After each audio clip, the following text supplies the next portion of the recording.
शब्दात बोलतात, योग्य ते बोलतात, त्याच्यामुळे तसं छान वाटतं आम्हाला. तर अशाच पद्धतीने पुस्तकाची सुरुवात झाली की आपल्याला असा एक सोहळा करायचा आहे, म्हणून करूया सगळ्यांना. आणि मग हळूहळू त्याच्याविषयी माहिती संकलन आणि त्याच्या पुस्तकाचे सगळे डिटेल्स त्यांच्याकडून समजून घेऊन लिहिण्याचं काम सुरू झालं. आणि त्याच्यामध्ये जयंत मामांनी, माधुरी मावशींनी मला वाटतं प्रचंड त्याच्यावर मेहनत घेऊन त्यांच्याकडनं ती माहिती घेतली, त्यांनी ती शेअर केली. आणि सगळ्यात अवघड काम जे असतं ते म्हणजे मराठीमध्ये टायपिंग करणे. तर मामा मावशी आता एवढे हायटेक आहेत की ते व्हॉइस टायपिंग करतात आणि त्यांना असा वेगळा टंक लेखक लागत नाही मराठीमध्ये.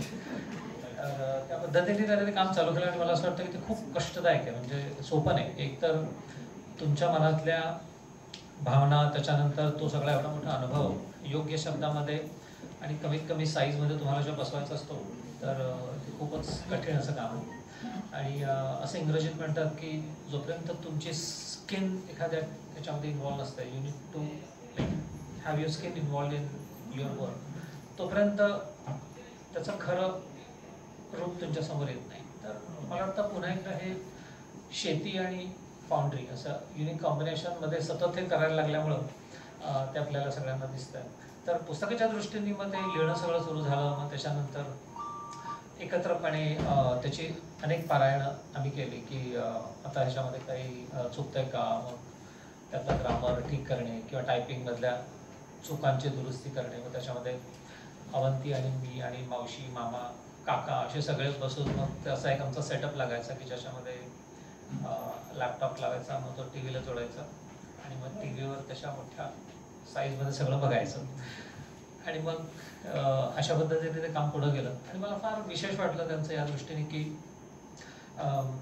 एखादी डिटेलिंग जेव्हा झालेलं असतं की या फाउंड्रीमध्ये असताना 7% रिजेक्शन होतं, आधी 13 होतं ते 7 झालं, पण ते त्या ठिकाणी 14 ते 7 जेव्हा लिहिलेलं असतं त्यावेळी ते त्यांना चालायचं नाही. गण नाही, ते 14 नाही, ॲक्च्युली 13 होतं. म्हणजे ते 1% सुद्धा वाचणाऱ्याला कळणार नाही, पण ज्याला ते लिहायचं आहे त्यांच्याकडून ती ॲक्युरेसी असायला पाहिजे. म्हणून ते कुठलाही असा फ्रॅक्शनल पॉईंट सुद्धा त्यांनी तो मिस होऊ दिला नाही.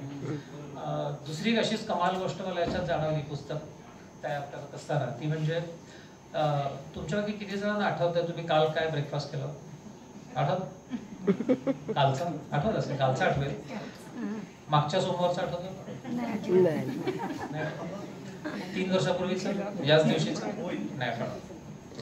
पण मला विशेष असं वाटलं की त्यांनी आतापर्यंत ज्या ज्या ठिकाणी कामं केली वेगवेगळ्या फाउंड्रीमध्ये, तर त्या प्रत्येक फाउंड्रीमध्ये जॉईन झालेली तारीख आणि तिथून बाहेर पडलेली तारीख ही त्यांना तोंडपाठ होती. म्हटलं आश्चर्य का, म्हणजे कम्प्लीट त्यांनाही माहिती होती की कुठल्या तारखेला त्यांनी जॉईन केलं, कुठल्या तारखेला तिथून ते बाहेर पडले. आणि असंख्य म्हणजे फाउंड्रीची सगळी टर्मिनॉलॉजी आम्हाला कळायला लागली. आणि मग ते असं फार इंटरेस्टिंग वाटायला की किती हे अवघड काम आहे. म्हणजे आता आपण तो फाउंड्रीचा व्हिडिओ बघितला, त्यात आपल्याला कळलं की ते किती उष्ण तापमानामध्ये लोकांना तिथं भरून काम करायला लागतं. आपल्याला तिथं ते प्रोडक्ट ठेवलं आहे ते बघायला छान वाटतं, पण त्याच्या आधी काय कष्ट असतात तर ते आपल्याला मला वाटतं थोडक्यात ते या व्हिडिओवरनं कळलं असावं. हे सगळं झाल्यानंतर पब्लिशिंग हे एक अवघड काम आहे. तर त्यामध्ये मग कसं करायला पाहिजे, कारण ते तुम्ही कन्व्हेन्शनल प्रिंटर जे असतात त्यांच्याकडे जाऊन केल्यानंतर त्याला एक वेगळाच वेळ लागतो आणि वेगळीच प्रोसेस असते. पण जयंत मामाचा अनुभव जो होता यातला त्याची पुस्तकं प्रकाशित करण्याचा, तर मग त्यांनी तो एक असा अनोखा एक वेगळा डिजिटल पद्धतीने या गोष्टी कशा पब्लिश होतात आणि तुम्हाला फिजिकल कॉपीज पण कशा मिळू शकतात असं एक छान कॉम्बिनेशन त्यांनी सजेस्ट केलं. आणि त्या पद्धतीने ते खूप कमी वेळात आणि अतिशय चांगल्या पद्धतीने ते तुमच्यासमोर येणार आहे. तर पुस्तकाच्या आतले डिटेल्स मी आता सांगत नाही, कारण तुमची क्युरिओसिटी मला त्यातली घालवायची नाही, कारण ते पुस्तक प्रकाशित होईल त्यानंतर तुम्ही ते पाहाल आणि वाचाल. पण मला वाटतं माझा रोल हा होता की फक्त तुम्हाला त्याचा ट्रेलर दाखवणे, म्हणजे तुम्हाला पुस्तक वाचण्यामध्ये अजून इंटरेस्ट येईल. तर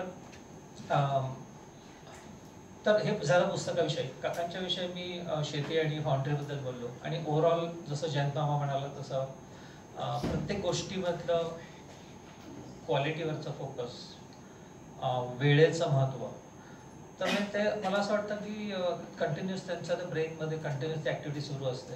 आता आज पहाटे मी अहमदाबादमधून पुण्याला आणि पुण्याहून इकडे असं होतं, तर मला वाटतं 5:55 त्यांचा फोन आला होता की 6 वाजता निघणार आहे.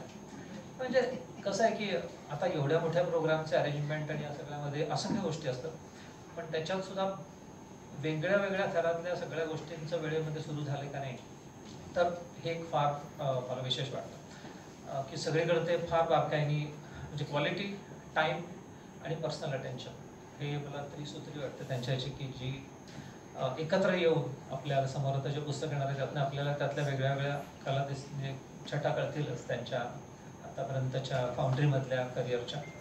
आणि शेवटची गोष्ट मला अशी वाटते की या सगळ्या ज्या फाउंड्रीज आहेत जिथे त्यांनी काम केलं तर त्या लकी आहेत, कारण त्यांना अशा पद्धतीचा माणूस मिळाला एक्सपर्ट की तो असल्याने काय फरक पडतो हे त्यांना तो नसल्यावर कळत असेल. आणि कदाचित बाकी इतर लोक जे बरोबर काम करतात त्यांना कदाचित थोडीशी जलसी होत असेल की अरे काय म्हणजे आता हे आलेत आणि हे काय वेगळं करणार, पण ते ती जादू जेव्हा करून दाखवतात तेव्हा मला वाटतं त्यांच्या डोळे नक्कीच मोठे होत असतील आणि त्यांना कळत असेल की अरविंद देशपांडे, आम्ही त्यांना AMD पण म्हणतो तुमच्या मागे, तर त्यांच्यात आणि बाकीच्यांच्यात तो काय फरक आहे. तर मला वाटतं हा एक ग्रेट डिफरन्स आपल्याला नक्कीच वाचायला मिळेल जेव्हा तुम्ही पुस्तक घ्याल आणि त्यानंतर बघाल. तर मी थोडक्यात माझं मनोगत आणि पुस्तक तयार होण्याच्या प्रक्रियेबद्दलचं माझं काही शब्द संपवतो आणि पुन्हा एकदा काकांना शुभेच्छा देतो. आणि